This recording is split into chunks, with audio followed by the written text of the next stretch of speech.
시청자 여러분 안녕하십니까? 요즘 날씨가 무척 따뜻해져서 완연한 봄 기운이 감도는데요.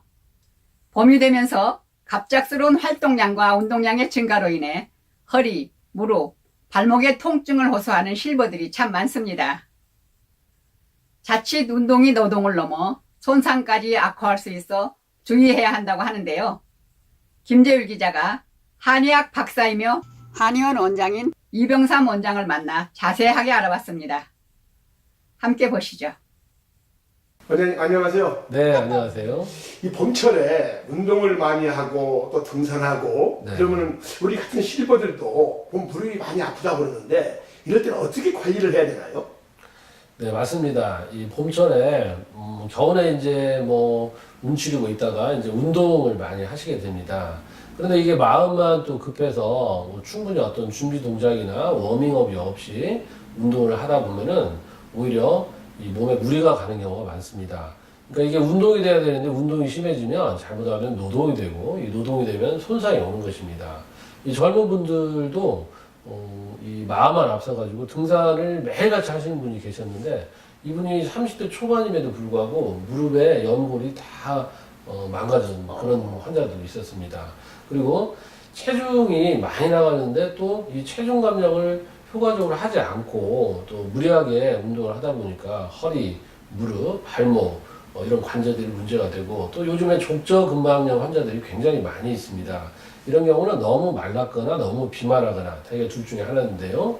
그래서 여러분들이 이 모든 것이 단계가 있습니다. 그래서 이 운동을 시작하실 때도 너무 마음만 앞서면 몸살이 나거나 아니면 이런 관절, 근육, 인대 쪽에 손상이 오기 때문에 워밍업부터 시작을 해야 됩니다. 그래서 비만하신 분들은 일단 체중부터 줄이고 또 운동을 할 때도 우리가 가볍게 걷는 거, 또 이 걷는 것조차 무리가 될 정도로 비만하신 분들은 수영을 하거나 또 뭐 아쿠아로빅 같은 거를 하시고 또 실내 사이클 같은 경우를 하셔야 됩니다.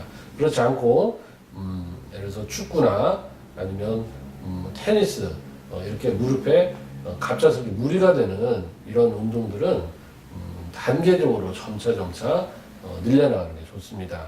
그래서 특히 어르신들은 또 산에 가시기 전에 충분히 준비 운동하고 또 우리가 단계적으로 근육 인대를 강화한 뒤에 이렇게 등산을 하셔야 되고 또 등산도 뭐 둘레길이나 올레길 이렇게 가벼운 것부터 순차적으로 시작을 하셔야지 한꺼번에 높은 산에 이렇게 도전을 하는 것은 좀 무모할 수가 있습니다. 그래서 가장 중요한 건 무리하지 않고 순리에 따르는 것이 가장 중요합니다. 그래서 여러분들의 몸의 상태에 맞게 또 신체 조건에 맞게 운동을 해나가는 것이 여러분들의 무리가 없이 원하는 운동 효과를 거둘 수 있겠습니다. 아 그렇군요 원장님. 네. 근데 저희 실버들이 네. 보통적으로 이렇게 무릎이 많이 아파하잖아요. 그렇죠. 아파하는데 네. 그 무릎에 무리 가지 않고 운동할 수 있는 건 주로 뭘 어떻게 시간을 어느 정도 이렇게 하면 될까요? 네, 이제 어르신들의 경우에는 일단 가장 좋은 방법은 이 수영이 가장 좋습니다. 수영이나 아니면 우리가 물속에서 할 수 있는 아쿠아로빅 같은 것이 좋은데, 그런데 또 이제 이 추위를 많이 타는 분들이 계시기 때문에 이런 분들은 이제 더운 물이나 온천 같은 것들을 사실 이용을 하시면 좋겠죠. 아니면 이제 가볍게 걷는 정도인데 30분에서 1시간 정도 이렇게 걷는 정도, 아니면 실내 사이클을 가볍게 한 30분 정도 타주시는 것이 크게 무리 없이 관절이나 근육을 강화하는 그런 방법이 되겠습니다.